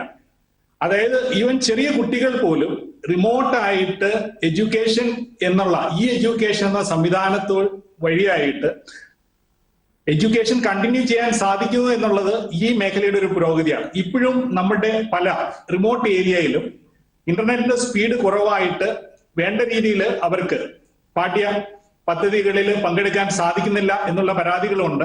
അപ്പൊ അതൊരു 5G അല്ലെങ്കിൽ 4Gയുടെ വികസനത്തോടു കൂടി അത് ഒരു പരിധിയിൽ കൂടുതൽ അതിന് ഒരു പരിഹാരം ഉണ്ടാകും. അതുപോലെ തന്നെ പുതിയ എംപ്ലോയ്മെന്റ് ഓപ്പർച്യൂണിറ്റീസ്, ഇപ്പോൾ നേരത്തെ സൂചിപ്പിച്ചതുപോലെ ഇതൊരു ഉൽപാദകർക്ക് മാത്രമല്ല, കൂടാതെ ജനങ്ങൾക്ക് ഒരു എംപ്ലോയ്മെന്റ് ഓപ്പർച്യൂണിറ്റി. ഇപ്പോൾ ഒരു പുതിയ ടവർ വരുന്നു, അല്ലെങ്കിൽ ആ മേഖലകളിൽ പല രീതിയിലുള്ള ആ ഒരു ടവർ മെയിൻ്റനൻസുമായിട്ട് വളരെയധികം ആൾക്കാർ ഇൻഡയറക്ട്ലി അവിടെ എംപ്ലോയിഡ് ആണ്. അതുപോലെ തന്നെ പുതിയ ടെലികോം സിം സെയിൽ, അതായത് പോയിന്റ് ഓഫ് സെയിൽ, ആ മേഖലയിൽ വളരെയധികം ഇംപ്രൂവ്മെന്റ് ഉണ്ടാകും. അങ്ങനെ ജനങ്ങൾക്ക് ഒരു തൊഴിൽ സാധ്യത വരുന്നു. പിന്നെ അതുപോലെ തന്നെ കോമ്പറ്റീഷൻ വരുന്നതോടുകൂടി ഇന്ത്യയിൽ ഏതാണ്ട് മന്ത്ലി ആവറേജ് എന്ന് പറയുന്നത് ഒരു 150 രൂപ ഉണ്ടെങ്കിൽ ഒരു മന്ത്ലി നമ്മൾക്കൊരു നല്ലൊരു ഡേറ്റ പ്ലാൻ ഒരു സാധാരണ ഉപഭോക്താവിന് സാധിക്കുന്നു. വേൾഡിൽ എവിടെ നോക്കിയാലും ഏതാണ്ട് ഇതിന്റെ ഒരു 5 to 7 ടൈംസ് മിനിമം ആവശ്യമാണ് ഇതുപോലെ ഒരു പ്ലാൻ കിട്ടാനായിട്ട്. അപ്പോൾ ഇതുവരെയും ഒരു മോണോപ്പൊളി അല്ലെങ്കിൽ ആ രീതിയിലേക്ക് ഒരു ടെലികോം കമ്പനിയും വന്നിട്ടില്ല. ഇപ്പോൾ തന്നെ നല്ലൊരു കോമ്പറ്റീഷൻ ഉണ്ട്. അതുപോലെ തന്നെ വാഹന മേഖലയിലാണെങ്കിലും ഈ സിംസ് ഉപയോഗിക്കേണ്ടതായിട്ടുണ്ട്. അങ്ങനെ എല്ലാ മേഖലകളിലുള്ള ഒരു പുരോഗതി തന്നെയാണ് വരാൻ പോകുന്നത്. വ്യക്തമാണ്. പ്രൊഫസർ അനിൽ വർമ്മയിലേക്ക് പോകുമ്പോൾ, വാഹന മേഖലയിലേക്ക് പോകുമ്പോൾ, ഇവിടെ സൂചിപ്പിച്ചതുപോലെ ടെലികോമിന് പിന്നാലെ വാഹന മേഖലയിൽ, ഡ്രോൺ മേഖലയിലൊക്കെ വലിയ കുതിച്ചുചാട്ടം വരും ദിവസങ്ങളിൽ ഉണ്ടാകുമെന്നുള്ള പ്രതീക്ഷയിലാണ് രാജ്യമുള്ളത്. അവിടെ കൂടുതൽ നിക്ഷേപം അവിടെയും വരുന്നുണ്ട്. അതോടൊപ്പം തന്നെ കൂടുതൽ ഉൽപാദനം, കൂടുതൽ തൊഴിലവസരങ്ങൾ, തൊഴിലില്ലായ്മ അടക്കമുള്ള വലിയ ചോദ്യങ്ങൾ, അതിനുള്ള ഉത്തരം കൂടിയാണ് ഇങ്ങനെ കണ്ടെത്തുന്നത്. താങ്കൾ അതിനെ എങ്ങനെയാണ് കാണുന്നത്? ഈ വാഹന മേഖലയിലെ മാറിയ സാഹചര്യങ്ങളും വെല്ലുവിളികളും അതിനനുസരിച്ചുള്ള ഒരു കുതിച്ചുചാട്ടത്തിന് പുതിയ തീരുമാനങ്ങൾ എത്രത്തോളം സഹായകരമാകും? മുമ്പ് സൂചിപ്പിച്ചതുപോലെ തന്നെ ഇതൊരു പ്രധാനത്തെ സപ്പോർട്ട് ചെയ്യുന്ന പോളിസിയാണ്. അതുകൊണ്ട് തന്നെ എംപ്ലോയ്മെന്റ് വർദ്ധിക്കുമെന്നും അതുപോലെ തന്നെ നമ്മൾ ഒരു ഗ്ലോബൽ സപ്ലൈ ചെയിനിന്റെ ഭാഗമായി മാറും എന്നുമൊക്കെയാണ് ഈ പോളിസി പ്രധാനമായിട്ടും വിഭാവനം ചെയ്യുന്നത്. എംപ്ലോയ്മെന്റ് ആക്ച്വലി അവിടെയും ഒരു പ്രശ്നം എന്താണെന്ന് ചോദിച്ചാൽ, നമ്മളുടെ manufacturing sector, Indian manufacturing sector കുറെ വർഷങ്ങളായി വലിയ ക്രൈസിസിലാണ്. അതിന്റെ ഗ്രോത്ത് റേറ്റ് 2016 ശേഷം ഗ്രോത്ത് റേറ്റ് കുറഞ്ഞു വരികയാണ്. ഈ അവസാന വർഷം മാനുഫാക്ചറിങ് സെക്ടറിന്റെ ഓവറോൾ ഗ്രോത്ത് റേറ്റ് എന്ന് പറയുന്നത് -2% ആയിരുന്നു. അപ്പോൾ അത്തരത്തിലൊരു വലിയ പ്രതിസന്ധി മാനുഫാക്ചറിങ് സെക്ടറിൽ നിലനിൽക്കുന്നുണ്ട്. രാജ്യത്ത് 10% താഴെ മൊത്തം ലേബർ പോപ്പുലേഷന്റെ, ലേബർ മേഖലയുടെ 10% താഴെ മാത്രം ആളുകളാണ് ഓർഗനൈസ്ഡ് സെക്ടറിൽ വർക്ക് ചെയ്യുന്നത്. ബാക്കി എല്ലാവരും അൺഓർഗനൈസ്ഡ് സെക്ടറിലാണ് വർക്ക് ചെയ്യുന്നത്. അപ്പോൾ അത്ര വലിയൊരു അൺഓർഗനൈസ്ഡ് സെക്ടർ നിലനിൽക്കുന്ന ഒരു രാജ്യമാണ് നമ്മുടേത്. അപ്പൊ ഇതുപോലെ ഒരു സപ്ലൈ സൈഡ് ബൂസ്റ്റിംഗ് വരുന്ന സമയത്ത് നാച്ചുറലായിട്ട് എംപ്ലോയ്മെന്റ് വർദ്ധിക്കുമെന്ന് നമുക്ക് പ്രത്യാശിക്കാം. പക്ഷെ അതിലൊരു പ്രശ്നം എന്ന് പറയുന്നത് ഈ മാനുഫാക്ചറിങ് മേഖലയിൽ തന്നെയുള്ള ഫേംസ് ഏതാണ്ട് CMIയുടെ കണക്ക് പ്രകാരം ഏതാണ്ട് 75% ഫേംസ് എന്ന് പറയുന്നത് ലേബറേഴ്സിന്റെ എണ്ണം ആ ഫേമിൽ വളരെ കുറവാണ്. 50 ലേബറേഴ്സിൽ താഴെ ആണ് ഈ 75% ഫേമുകളിൽ വർക്ക് ചെയ്യുന്നത് മാനുഫാക്ചറിങ് മേഖലയിൽ. ഇത് ചൈനയായിട്ടൊക്കെ കമ്പയർ ചെയ്യുമ്പോൾ നമ്മളുടെ ലേബർ യൂസേജ് എന്ന് പറയുന്നത് വളരെ കുറവാണ്. ഏതാണ്ട് 17% ഫേമിൽ മാത്രമേ 200-ലധികം ലേബറേഴ്സിനെ വർക്ക് ചെയ്തുകൊണ്ട് ലേബറേഴ്സിനെ എംപ്ലോയ് ചെയ്യിപ്പിക്കുന്നുള്ളൂ. അപ്പൊ അതുകൊണ്ട് തന്നെ ഒരു ലേബർ ഇന്റൻസീവ് ആയ സെക്ടർ ഒന്നും അല്ല ഈ അസംബ്ലിംഗ് മേഖല, വാഹന മേഖലയിലുള്ള അസംബ്ലിംഗ് മേഖല എന്ന് പറയുന്ന ഒരു ലേബർ ഇന്റൻസീവ് ആയ സെക്ടർ അല്ല, മറിച്ച് ക്യാപിറ്റൽ ഇന്റൻസീവ് ആയിട്ടുള്ള ഒരു മേഖലയാണ്. അതുകൊണ്ട് തന്നെ വലിയ ഒരു ലേബർ ഇലാസ്റ്റിസിറ്റി, ഒരു ഇലാസ്തികത എന്ന് പറയുന്ന ഔട്ട്പുട്ട് അതിനേക്കാൾ കൂടുതലായിട്ട് ലേബറിന്റെ യൂസേജ് വർദ്ധിക്കുന്ന ഒരു സ്ഥിതിവിശേഷം ഈ പറയുന്ന മേഖലയിൽ ഇല്ല എന്നുള്ളതാണ് അതിന്റെ കാര്യം. പിന്നെ മറ്റൊരു കാര്യം എക്സ്പോർട്ടാണ്. നമ്മളുടെ എക്സ്പോർട്ട് എന്ന് പറയുന്നത് ലോകത്ത് എവിടെ നോക്കിയാലും അത് UN കാണുന്നത് എങ്ങനെയാന്ന് വെച്ചാൽ ഒരു കമോഡിറ്റി ഡിഫ്ലേഷൻ, ഒരു വിലക്കുറവ് ആഗോള തലത്തിൽ തന്നെ 2016 ശേഷം ഉണ്ടായിരുന്നത് കൊണ്ട് എക്സ്പോർട്ട് വളരെയധികം കുറഞ്ഞിട്ടുണ്ട്. വാഹന മേഖലയിലും എക്സ്പോർട്ട്, ഇന്ത്യയിൽ നിന്നുള്ള എക്സ്പോർട്ട് കുറഞ്ഞിട്ടുണ്ട്. ഈ പറഞ്ഞ ടെലികോം മേഖലയിൽ 2 ഇൻഡസ്ട്രീസ്, 3 പ്രൊവൈഡേഴ്സ് ഉള്ളൂ, ഒരു ഒളിഗോപൊളിസ്റ്റിക് സിറ്റുവേഷൻ ആണെന്ന് പറഞ്ഞതുപോലെ തന്നെ വാഹന മേഖലയിലും തനതായ ഇന്ത്യൻ അസംബ്ലിംഗ്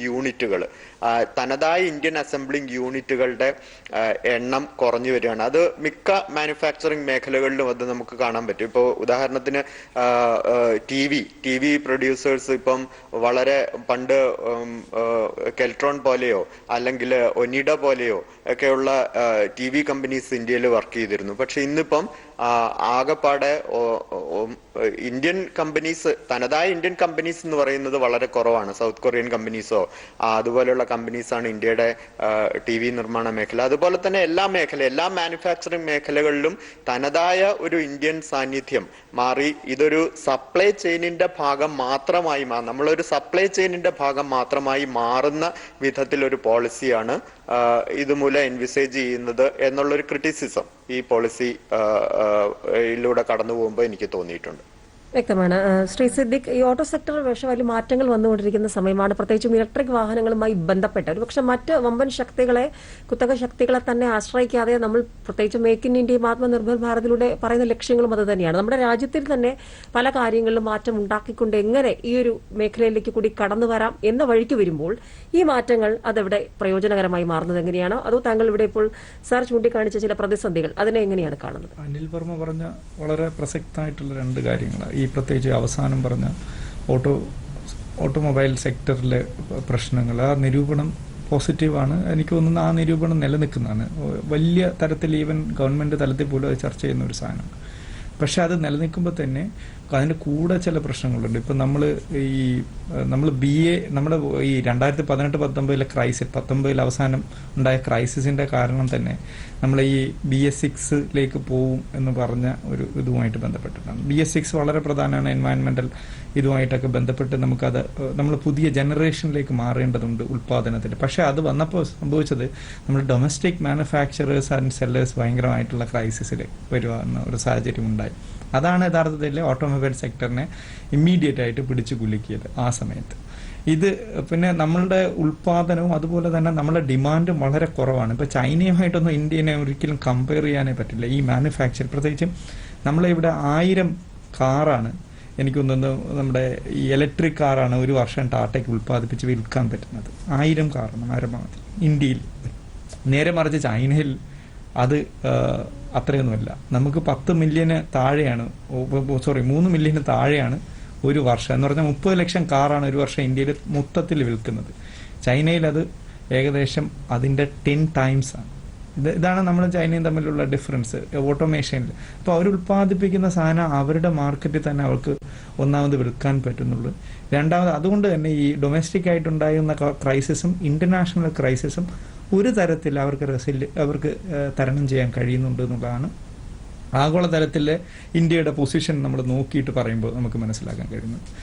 എന്നാൽ ഇന്ത്യക്ക് അത്രത്തോളം ഡിമാൻഡ് ക്രിയേറ്റ് ചെയ്യാൻ കഴിയും. അത് അവിടെയാണ് ഈ ഡിമാൻഡ് വേണം എന്ന് പറയുന്നത്. നമ്മൾ ഉൽപ്പാദിപ്പിച്ചാൽ മാത്രം കാർ ഉണ്ടാക്കിയാൽ പോരാ, കാറ് വിൽക്കണം എങ്കിൽ ആളുകളുടെ കയ്യിൽ കാശ് വേണം. അതാണ് ഈ ഡിമാൻഡ് മാനേജ്മെന്റ് എന്ന് പറയുന്നത്. അപ്പൊ അതിലേക്ക് നമ്മൾ വരാതിരിക്കുന്നിടത്തോളം കാലം എനിക്ക് തോന്നുന്നില്ല നമ്മുടെ ഈ കാർ മാനുഫാക്ചറിങ് ഇൻസെന്റീവ് കൂടുതൽ കൊടുത്തത് കൊണ്ട് നമുക്ക് ഉൽപാദനം മെച്ചപ്പെടുത്താൻ കഴിയും. ഓഫ് കോഴ്സ് അതിന് പകുതി റൂള് ഉണ്ട്. അപ്പം ഉൽപാദനവും ഉപഭോഗവും ചേരുമ്പോഴാണ് മുഴുവനാകുന്നതെങ്കിൽ ഇവർക്ക് മാത്രം ഇൻസെന്റിവൈസ് ചെയ്യുമ്പോൾ ഒരു 50% ഓഫ് ആ റോൾ മാത്രമേ ഗവൺമെന്റിന് മീറ്റ് ചെയ്യാൻ കഴിയുന്നു എന്നുള്ള നിരൂപണം മാത്രമല്ല, അതൊരു യാഥാർത്ഥ്യമാണ്. അതുകൊണ്ടാണ് എനിക്കൊന്ന് കഴിഞ്ഞ 4-5 വർഷമായിട്ട് നേരത്തെ ഞാൻ സൂചിപ്പിച്ചതുപോലെ ഈ താഴോട്ട് പോകുന്ന വാഹന വിപണി അല്ലെങ്കിൽ അതിന്റെ ഒരു വളർച്ചയിലുണ്ടാകുന്ന ഒരു ഇടർച്ച അത് നമുക്ക് കോമ്പൻസേറ്റ് ചെയ്യാൻ കഴിയാത്തത്. മറ്റു സ്ഥലത്തിനെ കുറിച്ച് നമുക്ക് കൂടുതൽ അഡ്രസ് ചെയ്യാം. ഇവിടെ ഒരു പ്രതീക്ഷ വരുന്നത് ഇപ്പൊ പുതിയ തരത്തിലേക്കുള്ള വാഹനം, നമ്മൾ പുതിയ ടെക്നോളജി അഡോപ്ഷനിലേക്ക് പോകുമ്പോൾ ഉറപ്പായിട്ടും ഒരു പുതിയ ഷിഫ്റ്റിലേക്ക് പോകും. അപ്പൊ നിലവിലുള്ള കമ്പനികൾ കുറച്ച് പേര് കൊഴിഞ്ഞു പോകും, അത് സർവൈവ് ചെയ്യുന്ന കുറച്ച് ആളുകൾ വരും. ഇപ്പൊ ഉദാഹരണത്തിന് ടെസ്ലയ്ക്കൊക്കെ നമ്മൾ മാനുഫാക്ചർ ആഗോള പ്രത്യേകിച്ച് ഓട്ടോമേറ്റഡ് ആയിട്ടുള്ള കംപ്ലീറ്റ് ഈ ഡ്രൈവർലെസ് കാറൊക്കെ ഇന്ത്യയിലേക്ക് ഇറക്കുന്ന കമ്പനി അവരുമായിട്ടൊരു ഇതിലേക്ക് വന്നിട്ടുണ്ട്. അപ്പോൾ സ്വാഭാവികമായിട്ടും ഇതൊക്കെ നമ്മുടെ പുതിയ ഇൻഫർമേഷൻ ടെക്നോളജി അല്ലെങ്കിൽ ആർട്ടിഫിഷ്യൽ ഇന്റലിജൻസിനെ കൂടുതൽ അപ്ലൈ ചെയ്തുകൊണ്ട് നിരത്തുകളെ കൂടുതൽ എനിക്ക് തോന്നുന്നു ആളുകൾക്ക് ഫ്രണ്ട്ലി ആക്കിക്കൊണ്ട് എൻവയൺമെന്റൽ ഇഷ്യൂസിനെ കുറച്ചുകൊണ്ടുള്ള ഒരു സാധനം ഒരു സൈഡിൽ നമ്മൾ വിഭാവന ചെയ്യുമ്പോൾ തന്നെ മറ്റേ ഡിമാൻഡ് കൂട്ടാതെ ഈ മേഖല പരിപൂർണമായിട്ടും മെച്ചപ്പെടും എന്ന് നമുക്ക് പറയാൻ കഴിയില്ല എന്നുള്ള വസ്തുതയും നമ്മൾ ഇതിന്റെ കൂടെ ചേർത്ത് കാണേണ്ടതുണ്ട്. വ്യക്തമാണ്. വളരെ TS അനന്തരാമനിലേക്ക് പോകുമ്പോൾ, തൃശൂർ സ്റ്റുഡിയോയിലേക്ക് പോകുമ്പോൾ, ശ്രീ അനന്തരാമൻ ഇവിടെ സൂചിപ്പിച്ച ഘടനാപരമായിട്ടുള്ള പുതിയ പരിഷ്കാരങ്ങൾ, അതോടൊപ്പം തന്നെ ലോകം മുഴുവൻ സാങ്കേതിക വിദ്യയിൽ ഉണ്ടായിക്കൊണ്ടിരിക്കുന്ന വലിയ മാറ്റങ്ങൾ, ഇവിടെയാണ് അതിഥികൾ സൂചിപ്പിച്ചതുപോലെ നിലവിലുള്ള ആഭ്യന്തര ഉൽപാദകരെ വിശ്വാസത്തിൽ എടുത്തുകൊണ്ടും അതേസമയം പുതിയ സാധ്യതകൾ പ്രയോജനപ്പെടുത്തിക്കൊണ്ടും മുന്നോട്ട് പോകുമ്പോൾ അതിന് എത്രത്തോളം കരുത്താണ് ഈ പ്രഖ്യാപനങ്ങൾ നൽകുന്നത്? ശ്രീ അനന്തരാമൻ, താങ്കൾ എങ്ങനെ കാണുന്നു, പ്രത്യേകിച്ച് വാഹന മേഖലയിലേക്ക് വരുമ്പോൾ? ഈ പ്രഖ്യാപനങ്ങൾക്ക് വളരെ വലിയ പ്രാധാന്യമുണ്ടെന്നാണ് എൻ്റെ വിചാരം. എന്താ കാരണം എന്ന് വെച്ച് കഴിഞ്ഞാൽ ഈ ഓട്ടോമൊബൈൽ മേഖല എന്ന് പറയുമ്പോൾ ഏതാണ്ട് ഒരു 45% മാനുഫാക്ചറിങ്ങിൻ്റെ ഏതാണ്ട് ഒരു 45% ഓട്ടോമൊബൈൽ ഓറിയൻറ്റഡ് ആണ്. അപ്പോൾ ആ മേഖല മുമ്പ് സൂചിപ്പിച്ച മാതിരി വളരെ തളർച്ചയിലാണ്. അപ്പോൾ അതിന് ഈ ഇൻസെൻറ്റീവ് കൊടുത്ത് പുതിയ ടെക്നോളജി, ഇപ്പോൾ ഇന്ത്യയിൽ അവർ കണക്കുകൾ പറയുന്നത് ന്യൂ ടെക്നോളജി ഏരിയയിൽ 3% ഇന്ത്യയുടെ എന്ന് പറയുന്നു, 18% ഡെവലപ്ഡ് കൺട്രീസിലുണ്ട് എന്ന് പറയുന്നു. അപ്പോൾ ഈ ഡിഫറൻസ് ബ്രിഡ്ജ് ചെയ്യണമെങ്കിൽ പ്രത്യേക ഇൻസെൻറ്റീവ് പാക്കേജ് വേണമെന്നുള്ളത് ഉറപ്പാണ്. കാരണം എന്തൊക്കെ പറയുകയാണെങ്കിലും നമ്മുടെ സൈസ് ഓഫ് മാനുഫാക്ചറിങ് ബാക്കിയുള്ള രാജ്യങ്ങൾ നോക്കുമ്പോൾ വളരെ കുറവാണ്. അപ്പോൾ അതിനുള്ള ഇൻസെൻറ്റീവ് കൊടുക്കുന്നതോടുകൂടി തീർച്ചയായിട്ടും നമുക്ക് ഒരു കോമ്പറ്റീറ്റീവ് പൊസിഷനിൽ വരാനും അതേമാതിരി ഓട്ടോമൊബൈൽ ഒരു overall size of the market കൂട്ടാനും സാധിക്കും എന്നുള്ള കാര്യത്തിൽ യാതൊരു സംശയവുമില്ല. ഇവിടെ സൂചിപ്പിക്കേണ്ട ഒരു കാര്യം, നമ്മുടെ ഇന്ത്യയിൽ കാറിനേക്കാൾ കൂടുതൽ 2 വീലേഴ്സിനാണ് പ്രാധാന്യം കൊടുത്തിരിക്കുന്നത്. ഏതാണ്ട് ലോകത്തിലെ ഏറ്റവും വലിയ 2 വീലർ മാനുഫാക്ചറിങ് കമ്പനി ഇന്ത്യയിലാണ്. ഓവറോൾ സൈസ് നോക്കുകയാണെങ്കിൽ one of the largest in the world എന്ന് പറയാം. ഓട്ടോമൊബൈൽ രംഗം എടുക്കുകയാണെങ്കിൽ ഇന്ത്യ ലോകത്തിലെ 5ാമത്തെ രാജ്യമാണ്, 5th largest in the world എന്നാണ് പറയുന്നത്. അപ്പോൾ ഈ മേഖലയ്ക്ക് സ്ട്രെങ്തൻ ചെയ്യണം, ടെക്നോളജി അപ്ഗ്രഡേഷൻ വേണമെന്നുള്ള കാര്യത്തിൽ യാതൊരു തർക്കവുമില്ല. അതിൽ കമ്പനീസ് കണ്ടമാനം ഇൻവെസ്റ്റ് ചെയ്യുന്നുണ്ട്. പക്ഷേ കൂടുതൽ ഇൻസെൻറ്റീവ്സും ഫെസിലിറ്റീസും കൊടുക്കുന്ന സമയത്ത് നമുക്ക് ഇവിടെ ആളുകളുടെ മാൻ പവർ ഒക്കെ നോക്കുമ്പോൾ we are some of the world's best. ലോകത്തിലെ ഏത് കൺട്രിയിൽ പോവുകയാണെങ്കിലും ടോപ്പ് ആളുകൾ നമ്മുടെ ആളുകളാണ്. അപ്പോൾ ഇവിടെ ഒരു പ്രോപ്പർ മോട്ടിവേഷനും സപ്പോർട്ടും കൊടുക്കുകയാണെങ്കിൽ തീർച്ചയായിട്ടും ഈ രംഗത്ത് നമ്മൾ പ്രൂവ് ചെയ്ത് കഴിഞ്ഞു. നമ്മുടെ കാറുകൾ ഇപ്പോൾ ലോകത്തിലെ പല രാജ്യങ്ങളിൽ പോയാലും പണ്ടുള്ള ഒരു അംബാസഡറും ഫിയറ്റും മാത്രം ഒരു എന്താ പറയുക, അതിന് എക്സ്പ്ലെയിൻ ചെയ്യാൻ പറ്റാത്ത മാതിരി അത്രയും പ്രിമിറ്റീവായിരുന്നു. അവിടെ നിന്ന് ഒരു റീസണബിൾ മോട്ടിവേഷൻ കൊടുത്തോടുകൂടി നമ്മൾ എത്രയധികം പുരോഗമിച്ചു എന്നുള്ളതാണ്. ഇപ്പോഴും നമ്മൾ വളരെ ചെറുതല്ല, ലോകത്തിലെ 5ാമത്തെ ശക്തിയാണ്. അപ്പോൾ വിത്ത് ബെറ്റർ സപ്പോർട്ട് തീർച്ചയായിട്ടും നമ്മുടെ മാൻ പവറും യൂട്ടിലൈസ് ചെയ്ത് കഴിയുകയാണെങ്കിൽ നമുക്ക് ഇതിന് വളരെ വലിയ ഭാവിയുണ്ട്. അതിനിപ്പോൾ ഈ കൊടുത്ത മെഷേഴ്സ് വളരെ വളരെ യൂസ്ഫുൾ ആണെന്നുള്ളതാണ് എൻ്റെ അഭിപ്രായം. വ്യക്തമാണ്. Doctor PT. മാത്യു, വാഹന മേഖലയിൽ താങ്കൾ നേരത്തെ ടെലികോം മേഖലയിലെ ഒരു കുതിച്ചുചാട്ടത്തെക്കുറിച്ചുള്ള പ്രതീക്ഷകൾ പങ്കുവച്ചു. വാഹന മേഖലയിലെ ഇപ്പോഴത്തെ പ്രഖ്യാപനങ്ങൾ എത്രത്തോളം ആശ്വാസമാകും നിലവിലെ സാഹചര്യത്തിൽ? വാഹന മേഖലയിലും പുതിയ കമ്പനികൾ, പുതിയ കോമ്പറ്റീഷൻ അത് വളരെയധികം ആവശ്യമാണ്. കാരണം ഇന്ത്യയെ സംബന്ധിച്ചിടത്തോളം വലിയൊരു മാർക്കറ്റാണ് നമ്മുടെ മുന്നിലുള്ളത്. അതുപോലെ തന്നെ ടെലികോം മേഖലയുടെ പുരോഗതിയും വാഹന മേഖലകളെ ശരിക്കും പുതിയ ടെക്നോളജി അഡോപ്റ്റ് ചെയ്യുന്നതോടുകൂടി ഡ്രൈവർലെസ് കാർസ് ഇൻട്രൊഡ്യൂസ് ചെയ്യാൻ സാധിക്കുമെന്നുള്ളതാണ്. മറ്റ് പല കൺട്രികളിലും ഇന്ന് ഡ്രൈവർലെസ് കാർസും ഓൾറെഡി ഇൻട്രൊഡ്യൂസ് ചെയ്ത് കഴിഞ്ഞു. അതുപോലെ ആർട്ടിഫിഷ്യൽ ഇന്റലിജൻസ്. ഇപ്പോൾ നമ്മൾ പല കാർ മാനുഫാക്ചറിങ് പ്ലാന്റിൽ പോയി കഴിഞ്ഞാൽ ടെലികോം മേഖലയുടെ വികസനം അവിടെ വളരെ നല്ല രീതിയിൽ അവർ ഉപയോഗപ്രദമായിട്ട് ഉപയോഗിക്കുന്നുണ്ട്. കാരണം 5G എന്നുള്ള ആ ഒരു മേഖല കാർ മാനുഫാക്ചറിങ് രംഗത്തും ഇന്ന് വളരെ നല്ല രീതിയിൽ ഉപയോഗിക്കുന്നു. അതുപോലെ ഇന്ത്യയിൽ കാർ മാനുഫാക്ചറിങ് ഇതിന് വളരെയധികം ഇമ്പോർട്ടൻസ് നൽകിയിട്ടുണ്ട്. ഇന്ത്യയിൽ തന്നെയാണ് കൂടുതൽ കമ്പനികളും ഇന്ന് മാനുഫാക്ചറിങ് നടത്തുന്നത്. അതുകൊണ്ട് തൊഴിൽപരമായിട്ട് ഇന്ത്യയിലെ ജനങ്ങൾക്ക് പുതിയ ഒരു ഓപ്പർച്യൂണിറ്റി, ഒരു ഉണർവ് നൽകുവാനായിട്ട് ഈ തീരുമാനങ്ങൾ സാധിക്കും. അതുപോലെ തന്നെ ജനങ്ങളുടെ വരുമാനത്തിന് പുതിയൊരു സ്രോതസ് കൂടി കണ്ടെത്തുവാനും ഈ തീരുമാനങ്ങൾ ഉപയോഗപ്രദമായിരിക്കും എന്നാണ് എനിക്ക് തോന്നുന്നത്. വ്യക്തമാണ്. ശ്രീ അനിൽ വർമ്മ, നേരത്തെ സൂചിപ്പിച്ചതുപോലെ എങ്ങനെയാണ് കൂടുതൽ വരുമാന സ്രോതസ്സുകൾ കണ്ടെത്തുക എന്ന ചോദ്യത്തിന് കൂടി പലപ്പോഴായി പല പ്രഖ്യാപനങ്ങളിലൂടെ, പല ഇടപെടലുകളിലൂടെ രാജ്യം ഉത്തരം നൽകിക്കൊണ്ടിരിക്കുകയാണ്. അപ്പോൾ ഈ പുതിയ പ്രഖ്യാപനങ്ങൾക്കൊപ്പം തന്നെ അതും സമാന്തരമായി നടക്കുമ്പോൾ ഈ പറഞ്ഞ ആവശ്യങ്ങൾ ഇവിടെ തന്നെ നിറവേറ്റപ്പെടും. അപ്പോൾ സ്വാഭാവികമായും അത് ഇന്ത്യയുടെ വലിയ ലക്ഷ്യങ്ങളിലേക്കുള്ള 2025 ലക്ഷ്യമിട്ടുള്ള വലിയ കാര്യങ്ങളുണ്ട്, അതിലേക്കുള്ള ഒരു ചവിട്ടുപടിയായി മാറുമോ? താങ്കൾ എങ്ങനെയാണ് കാണുന്നത്? തീർച്ചയായും ഈ മേഖലയിൽ ഈ പറഞ്ഞതുപോലെ ഗവൺമെന്റിന്റെ സപ്പോർട്ട് പ്രൊഡ്യൂസേഴ്സിന് കൊടുക്കേണ്ടത് അത്യാവശ്യമാണെന്നുള്ള കാര്യത്തിൽ സംശയമൊന്നുമില്ല. ഞാൻ ആദ്യം തൊട്ട് തന്നെ സൂചിപ്പിക്കുന്നത് അതിനെ സപ്പോർട്ട് ചെയ്യുന്ന വിധത്തിൽ ആളുകളുടെ ഉപഭോഗം വർദ്ധിപ്പിക്കുന്ന വിധത്തിലുള്ളൊരു നടപടിയും കൂടെ ഗവൺമെന്റ് സ്വീകരിക്കണം എന്നുള്ളതാണ്. നോക്കൂ, ഈ സിയാമിന്റെ കണക്കുകളുണ്ട്. അവിടെ മുൻപ് അനന്താമൻ സാർ സൂചിപ്പിച്ച പോലെ 2 വീലേഴ്സിന്റെ സെയിൽസിൽ മാത്രമാണ് ഒരു ഗ്രോത്ത് റേറ്റ് കാണാൻ സാധിച്ചിരിക്കുന്നത്. ബാക്കി എല്ലാ ഡാറ്റയും കാണിക്കുന്നത് അത് സാധാരണ യൂട്ടിലിറ്റി വെഹിക്കിൾസ് ആകട്ടെ, കൊമേഴ്ഷ്യൽ വെഹിക്കിൾസ് ആകട്ടെ, ബാക്കി പാസഞ്ചർ വെഹിക്കിൾസ് ആകട്ടെ, എല്ലാ വെഹിക്കിൾസിന്റെയും സെയിൽസിൽ ഒരു മൈനസ് ഗ്രോത്ത് റേറ്റ് ആണ് ഈ കഴിഞ്ഞ 2019-20 കാലഘട്ടത്തിൽ നമുക്ക് കാണാൻ സാധിക്കുന്നത്. അപ്പോൾ അതുകൊണ്ട് അത് എന്തുകൊണ്ടാണ് അങ്ങനെ സംഭവിക്കുന്നത്? ഇപ്പൊ ഇന്ത്യയിലെ ഒരു ഡെസൈൽസ്, പോപ്പുലേഷന്റെ ഡെസൈൽസ് എടുത്ത് നോക്കിക്കഴിഞ്ഞാൽ വളരെ ടോപ്പ് ലെവലിലുള്ള അല്ലെങ്കിൽ ഒരു അപ്പർ മിഡിൽ ഇൻകം സെക്ടറിന് മാത്രം ഡിമാൻഡ് ചെയ്യുന്ന ഒരു കമ്മോഡിറ്റിയാണ് വെഹിക്കിൾസ് എന്ന് പറയുന്നത്. അപ്പോൾ അങ്ങനെ വരുന്ന ഒരു കാറ്റഗറിയിലുള്ള ആൾക്കാര് ഒരു കാർ പർച്ചേസ് ചെയ്ത് കഴിഞ്ഞാൽ അവരുടെ ഇൻകത്തിൽ വർധനം ഉണ്ടായിക്കഴിഞ്ഞാലും അവര് പുതിയൊരു കാർ പർച്ചേസ് ചെയ്യാൻ വേണ്ടി പോകുന്നില്ല, മറിച്ച് അത് സേവിങ്സിന് വേണ്ടിയിട്ട് വിനിയോഗിക്കുകയാണ് ചെയ്യുന്നത്. അപ്പൊ അങ്ങനെ വരുമ്പം കാറിന്റെ പർച്ചേസ് അല്ലെങ്കിൽ വെഹിക്കിൾസിന്റെ പർച്ചേസ് ഈ പറയുന്ന രീതിയിൽ ഒരു ഇൻക്രീസ് കാണാൻ നമുക്ക് സാധിക്കുന്നില്ല. അത് ഡൊമസ്റ്റിക് ഡിമാൻഡ് അപ്പം വർദ്ധിപ്പിക്കുന്നതിന് നമുക്ക് അതിനൊരു കൺസ്ട്രെയിന്റ് ഉണ്ട് എന്ന് തന്നെയാണ് നമുക്ക് കാണാൻ സാധിക്കുന്നത്.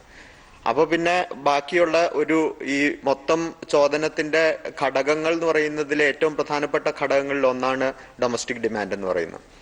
പിന്നെയുള്ളത് ഈ പറഞ്ഞതുപോലെ വിദേശ രാജ്യങ്ങളിലേക്കുള്ള എക്സ്പോർട്ടാണ്. പക്ഷെ അവിടെയും ഒരു പ്രശ്നം ഞാൻ സൂചിപ്പിച്ചതുപോലെയുള്ള ഒരു പ്രശ്നമുണ്ട്. അതിനു പുറമെ നോക്കൂ, ഈ വെഹിക്കിൾ സെക്ടറിൽ അല്ലെങ്കിൽ ഓട്ടോ ഇൻഡസ്ട്രീസിൽ അതിന്റെ റോ മെറ്റീരിയൽസിന്റെ ഇമ്പോർട്ട് അല്ലെങ്കിൽ അതിന്റെ പാർട്സിന്റെ ഇമ്പോർട്ടിന് ഉള്ള നികുതി ഈ ഫിനിഷ്ഡ് കമോഡിറ്റീസിന്റെ ഇമ്പോർട്ടിനുള്ള നികുതിയേക്കാൾ കൂടുതലാണ്. അതായത് ഒരു തരത്തിലുള്ളൊരു ഇൻവേർട്ടഡ് ടാരിഫ് സ്ട്രക്ചർ നമ്മളുടെ വാഹന മേഖലയിൽ നിലനിൽക്കുന്നുണ്ട്. അപ്പോൾ അതുകൊണ്ട് ആ ഇൻവേർട്ടഡ് ടാരിഫ് സ്ട്രക്ചർ ആക്ച്വലി എക്സ്പോർട്ടിനെ പ്രതികൂലമായിട്ട് ബാധിക്കുന്ന ഒരു കാര്യമാണ്. അതിനെക്കുറിച്ച് ഒട്ടനവധി പഠനങ്ങൾ നടന്നിട്ടുണ്ട്.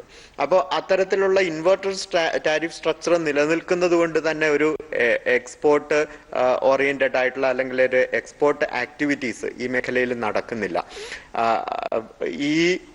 ഈ തരത്തിലുള്ള പ്രൊഡ്യൂസേഴ്സിന് ബെനിഫിഷ്യൽ ആകുന്ന തരത്തിൽ അല്ലെങ്കിൽ പ്രൊഡ്യൂസേഴ്സിന് സപ്പോർട്ടീവ് ആകുന്ന വിധത്തിലുള്ള പോളിസീസ് അനിവാര്യമാണ് ഇത്തരത്തിലുള്ള പ്രതിസന്ധിയുടെ കാര്യത്തിൽ. പക്ഷെ ലോകത്തെവിടെയും ഈ പ്രൊഡ്യൂസേഴ്സിനെ മാത്രം സപ്പോർട്ട് ചെയ്യുന്ന സപ്ലൈ സൈഡ് പോളിസീസ് കൊണ്ട് ഒരു പ്രതിസന്ധിയെ തരണം ചെയ്യാൻ സാധിച്ചിട്ടില്ല, അല്ലെങ്കിൽ പ്രതിസന്ധി പരിപൂർണമായി ഇല്ലാതാക്കാൻ സാധിച്ചിട്ടില്ല.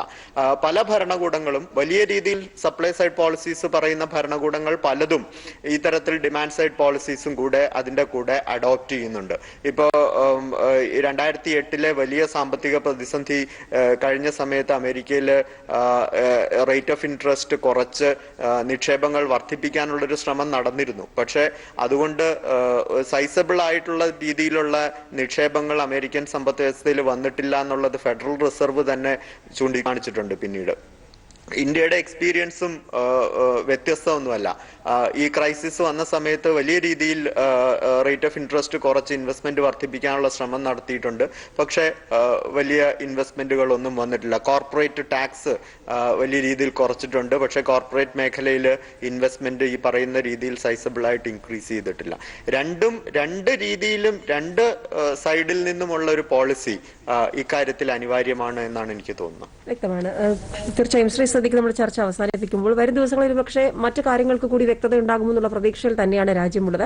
ഡ്രോൺ മേഖലയിലേക്ക് കൂടി വരുമ്പോൾ, വാഹന മേഖലയുടെ കാര്യം സൂചിപ്പിച്ചു, നമ്മൾ ടെലികോം മേഖലയുടെ കാര്യം പറഞ്ഞു. ഡ്രോൺ മേഖലയിലേക്ക് വരുമ്പോൾ അവിടെയും വിപ്ലവകരമായ ചില പ്രഖ്യാപനങ്ങൾ ഉണ്ടായിട്ടുണ്ട്. അത് എങ്ങനെയായിരിക്കും കരുത്തായി മാറും? ഞാൻ നേരത്തെ പറഞ്ഞതിന്റെ കണ്ടിന്യൂവേഷനാണ്. ഈ ടെലികോം സെക്ടർ മൊത്തം ഇൻഫർമേഷൻ ആൻഡ് ബ്രോഡ്കാസ്റ്റിംഗ് സെക്ടറിലെ മാറ്റത്തിന്റെ ഭാഗമായിട്ടാണ് ഇത് മൂന്നും വരുന്നത്.